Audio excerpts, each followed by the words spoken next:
Thank you for the introduction. In my life in cardiology, I have a lot of interests and quite a few conflicts, but apparently none is connected to my speech today. This statement was included in the American Guidelines for Treating Tobacco Use and Dependence in 2008, and I couldn't agree more that this addiction, this kind of addiction, is difficult to identify any other condition that presents such a mix of lethality, prevalence, and neglect, despite the presence of effective and readily available interventions. What I wouldn't agree with is that the problem is not tobacco addiction, but what I think the problem is nicotine addiction. That is why we have to improve our practices in order to achieve increased quit rates regarding nicotine addiction. And we have to be aware of this fact. We have to be aware that smokers do not want to smoke. More than 80% of active smokers have stated that they would not smoke if they had their life over again. So we have to do something about that. We have to do something in order to help them. And what we have to do is to dedicate some time for them, because it takes only a few minutes more than just a statement to achieve 2 or 3 times more possibilities for a successful smoking cessation. But then there are certain barriers. There are certain barriers that keep physicians from dedicating time for smoking cessation.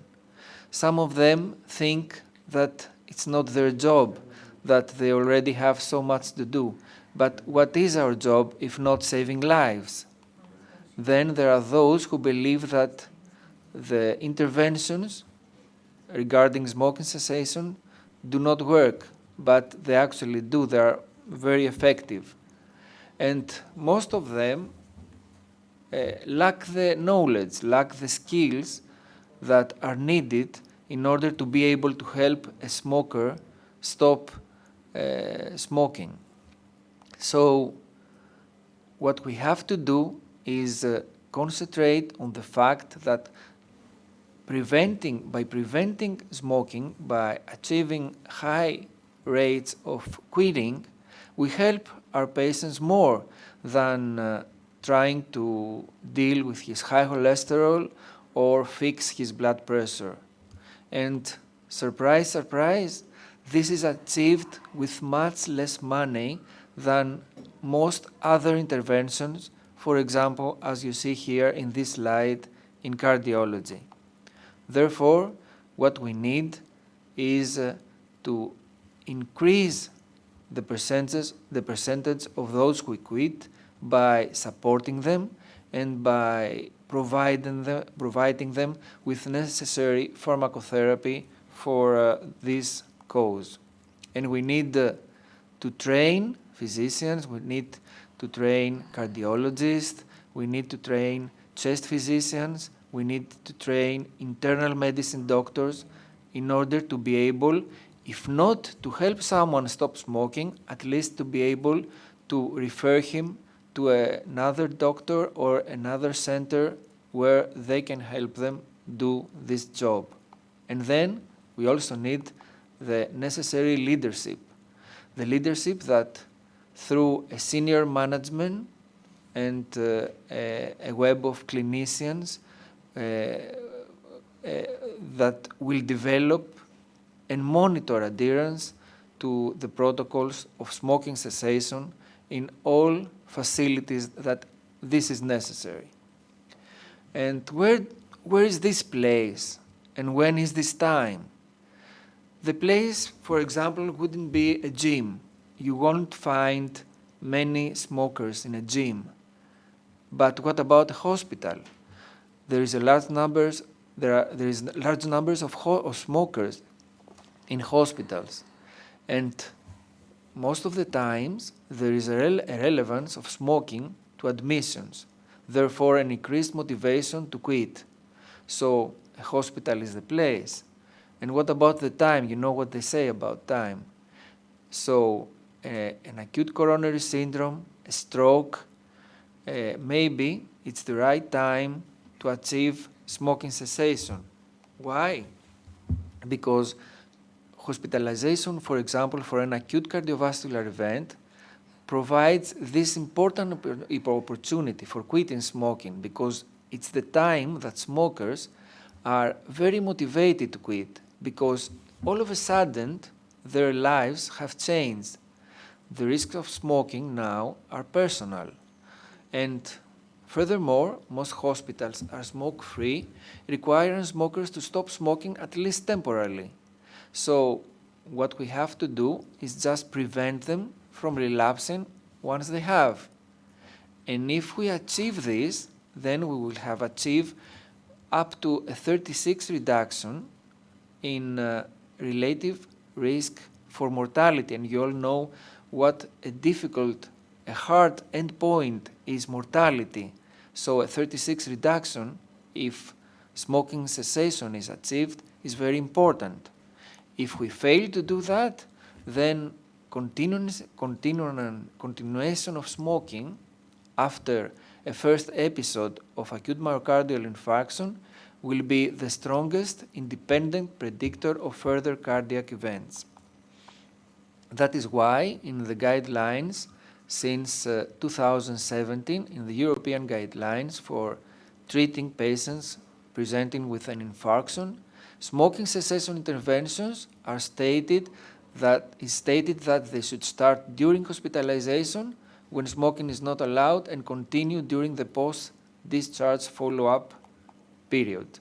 And we know that there are models like the Ottawa model, which 10 years ago, using the simple approach of 5 A's, which we are going to say what it is, has achieved a very high quit rate in former smokers. You see here the algorithm of the American expert consensus regarding tobacco cessation treatment in 2018. So the 5 A's are the following. Ask, you can never help a smoker quit smoking unless you know he is a smoker. And then assess his willingness to quit smoking. It's not only how dependent he is from nicotine, which is judged by how many cigarettes per day he consumes or when he smokes the first cigarettes. It's also his willingness to take this decision and to try to stop smoking. The third A is advice. It is then when we find someone who is willing to stop smoking to help him by stating firmly that it is necessary for him to stop smoking and that we are able to help him do that.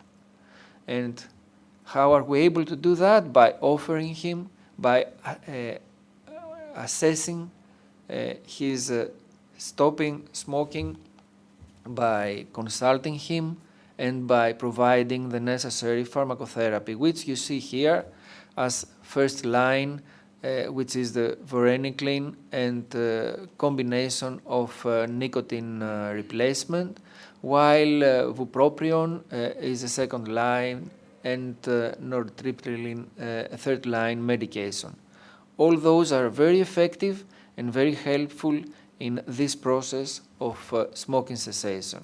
Of course, it would be much more easier for us to use those medications, and it would be a very good way to improve quit rates if this pharmacotherapy was available without payment, or partly the cost was covered by the state, so that was more easier for those trying to stop smoking to have this medication and would be able to use them in this way. And then the last A is to arrange the follow-up, because it's not enough to help a smoker, to advise him at the first time, Smoking is to stop smoking is a very difficult procedure. It needs a follow-up to see if everything is okay, to congratulate in a possible if he has stopped smoking, or to encourage him if he has failed to do that, encourage him to try again. So a cardiologist, but also a chest physician, an internal medicine doctor could be a champion on a team of providers who can ensure that each hospitalized smoker will be able and will try to stop smoking, to stop being dependent from nicotine. And then we have the novel nicotine products. And I think my opinion is that if we want to promote quit rates, as physicians, we have to discourage their use as well. Why? Because we know that more than 30% of individuals that use these novel nicotine products, more than 30% of them are dual users. At the same time, they continue to smoke some cigarettes per day. And we know that even one cigarette per day increases the excess risk associated with smoking 20 cigarettes per day up to 40 to 50%. So dual use can be a very serious problem. And also we know that 2 to 3% of current users of novel nicotine products were not smokers before. And many among those are young adults, even adolescents or children. Of course, we can hear the smoke industry saying that they discourage the use of novel nicotine products by minors. Of course they say that, and of course typically they do.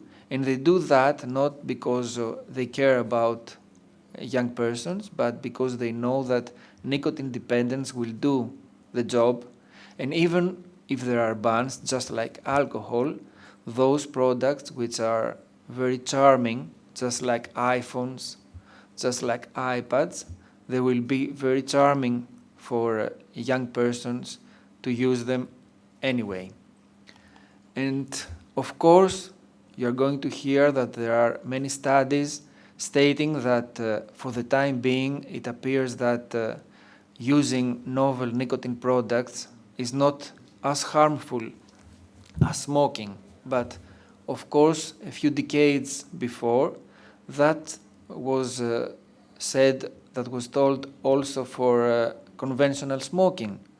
And at that time, many doctors used to smoke Camels because they were healthier than any other cigarette. So be aware. And at the end of my presentation, I would like to say that another way to promote quit rates would be for ourselves to keep them away from smoking. There is a very serious problem with smokers' doctors.